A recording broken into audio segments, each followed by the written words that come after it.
দেশ থেকে বিদেশ, খেলা থেকে বিনোদন, সব ধরনের খবর নিয়ে আমি মিঠু শুরু করছি নজরের দুনিয়া।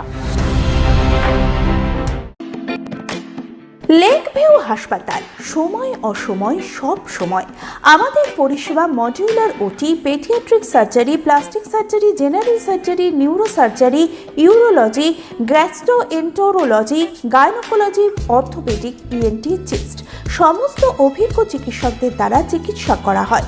সর্বোন্নত আইসিইউ, এইচডিইউ, প্যাথোলজি, সমস্ত রকমের USG, CT scan, X-ray, FNAC, biopsy, tapping. শুধুমাত্র আমরাই পারি স্বল্প মূল্যে অত্যাধুনিক প্রযুক্তির চিকিৎসা। কলকাতা ও হায়দ্রাবাদের বিশেষজ্ঞ চিকিৎসকদের সুপরামর্শ, নিজস্ব ফার্মাসিতে 20% ছাড়ে ওষুধ। প্রতি রবিবার প্রসূতি মায়েদের বিনামূল্যে ইউএসজি পরিষেবা। ঠিকানা লেক ভিউ হাসপাতাল, লালদিঘি মোহনা বাসস্ট্যান্ডের পিছনে, বহরমপুর, মুর্শিদাবাদ। ইরানে জোরদার মিসাইল হামলা ইসরায়েলের, সকাল থেকে পরপর বিস্ফোরণে কাঁপছে তেহরান। শুরু হয়ে গেল যুদ্ধ। আঘাতটা আসার কথা ছিল আমেরিকার কাছ থেকেই, সেই মতো প্রস্তুতিও নিচ্ছিল ইরানের রেভলিউশনারি গার্ড। কিন্তু শনিবার আচমকায় মিসাইল হামলা চালালো ইসরায়েল। প্রবল বিস্ফোরণে কেঁপে উঠল তেহরান। মুহূর্তের মধ্যেই হুড়োহুড়ি আতঙ্কে ছোটাছুটি শুরু করে দেয় স্থানীয়রা। কালো ধোঁয়ায় ঢেকে যায় রাজধানী। ইতিমধ্যেই হামলার কথা স্বীকার করে নিয়েছে ইসরায়েলি সেনা। জানা যায় শনিবার সকাল 8:30 নাগাদ আচমকাই সাইরেন বেজে ওঠে হাইফা, তেল আভিভ সহ ইসরায়েলের একাধিক এলাকায়। তারপরেই তেহরানে শুরু হয় মিসাইল। প্রথম মিসাইলটি আছড়ে পড়ে তেহরানের জমহুরি স্কোয়ারের একটি আবাসনে। ঝলসে ওঠে আগুন, কেঁপে ওঠে গোটা এলাকা। আতঙ্কে ছোটাছুটি শুরু করে দেয় স্থানীয় বাসিন্দারা। কিছুক্ষণের মধ্যেই বিস্ফোরণের জোরালো শব্দে কেঁপে ওঠে হাসানাবাদ স্কোয়ার। কেঁপে ওঠে একটি সরকারি ভবন। কালো ধোঁয়ায় ঢেকে যায় গোটা এলাকা। একাধিক আন্তর্জাতিক সংবাদ মাধ্যমের প্রতিবেদন অনুযায়ী তেহরানের পরপর 3টি বিস্ফোরণে বিপুল ক্ষয়ক্ষতি হয়েছে। কাটল আইনি জট। দ্য কেরালা স্টোরি 2 এর মুক্তিতে স্থগিতাদেশ তুলে নিল হাইকোর্ট। দ্য কেরল স্টোরি 2 এর মুক্তিতে স্থগিতাদেশ তুলে নিল কেরল হাইকোর্ট। মুক্তির আগে থেকেই একাধিক বিতর্কে জড়িয়েছিল এই ছবি। এবার জটিলতা কাটিয়ে মুক্তির আলো দেখতে চলেছে এই ছবি। উল্লেখ্য, বৃহস্পতিবার ছবির মুক্তিতে স্থগিতাদেশ দেন বিচারপতি বেচু কুচিয়ান টমাস। প্রশ্ন তোলেন সেন্সর বোর্ডের ভূমিকা নিয়েও। নিয়ম মেনে কাজ করেনি সেন্সর বোর্ড, এই মর্মে তিনি ক্ষোভ প্রকাশও করেন। এহেন পরিস্থিতিতে হাইকোর্টের উচ্চতর বেঞ্চের দ্বারস্থ হন ছবির নির্মাতারা। এবার বিচারপতি এস.এ. ধর্মাধিকারী ও পি.ভি. বালাকৃষ্ণনের ডিভিশন বেঞ্চ বিচারপতি বেচু কুরিয়ান থমাসের আদেশ বাতিল করে দেয়। একই সঙ্গে জানানো হয় সেন্সরের ছাড়পত্র প্রাপ্ত এই ছবির মুক্তি স্থগিত রাখার কোনো প্রয়োজন নেই। শুক্রবার বিকেল 4টায় এই স্থগিতাদেশ তুলে দেয় কেরল হাইকোর্ট। পূর্ব নির্ধারিত দিন অনুসারে এদিন অর্থাৎ 27শে ফেব্রুয়ারি দ্য কেরালা স্টোরি 2 এর মুক্তির কথা ছিল। আইনি জটিলতায় তা হয়নি। এরপর ঠিক কবে এই ছবি মুক্তি পাবে তার সঠিক দিনক্ষণ আলোচনার পরই জানাবেন নির্মাতারা।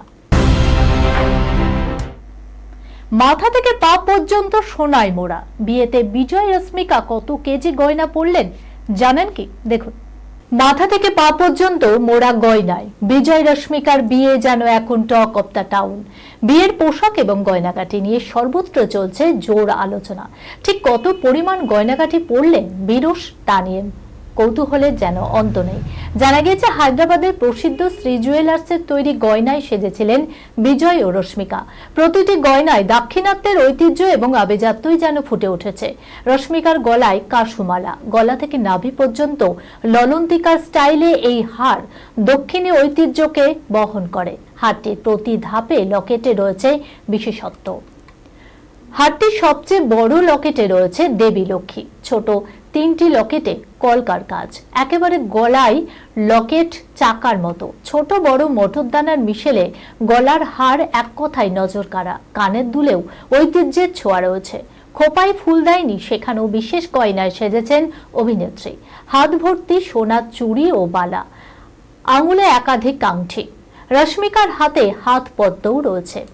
বিজয়ের কবজির গয়না যেন বাহুবলীর মতোই। নজর কেড়েছে দুজনের হাতের এঙ্গেজমেন্ট রিংও। প্রত্যেকটি গয়নায় মন্দির ও বিগ্রহের কারুকাজ রয়েছে। সব মিলিয়ে 1.5 থেকে 2 কেজি গয়না পরেছিলেন রশ্মিকা। সোনার দাম যে হারে বেড়েছে তাতে বিরসের মোট গয়নার বাজার দর আনুমানিক 7 কোটি টাকা। রেস্তোরাঁর পরে এবার সমুদ্র তটে ক্লাব খুললেন শিল্পা। থাকবে কোন কোন চমক দেখুন। নানা কারণে মাঝে মধ্যে চর্চায় থাকেন শিল্পা ও রাজকুন্দ্রা, তবে এবার সুখবর তাদের সংসারে। মুম্বাইয়ে তাদের বিলাসবহুল রেস্তোরাঁর কথা কারো অজানা নয়। তবে এবার মুম্বাইয়ের সমুদ্র সৈকতে বিচ ক্লাব খুলল শিল্পার বাস্তিয়ান। এই বিচ ক্লাব তৈরি হয়েছে বিরাট এলাকা জুড়ে। তবে শিল্পা একা নন, রঞ্জিত বিন্দ্রারও মালিকানা রয়েছে এই বাস্তিয়ানে। শুধু খাওয়া দাওয়া নয়, বিচ ক্লাবে দিনরাত কাটানোর ব্যবস্থাও রয়েছে। সুইমিং পুল থেকে রং বেরঙের টেবিল চেয়ারে সাজানো এই ক্লাব। শুধু তাই নয়, একেবারে অন্যরকম আবহে তৈরি করা হয়েছে এই ক্লাব। এশিয়ান থেকে লাতিন খাবারও থাকবে তালিকায়। কারি পাতা, কাঁচা লঙ্কা দিয়ে একটি বিশেষ পদও তৈরি হবে। নারকেলের দুধ দিয়ে নানান স্বাদের খাবার তৈরি করা হবে। শুধু রকমারি নিরামিষ পদই নয়, থাকবে মাছ মাংসের হরেক মেনু।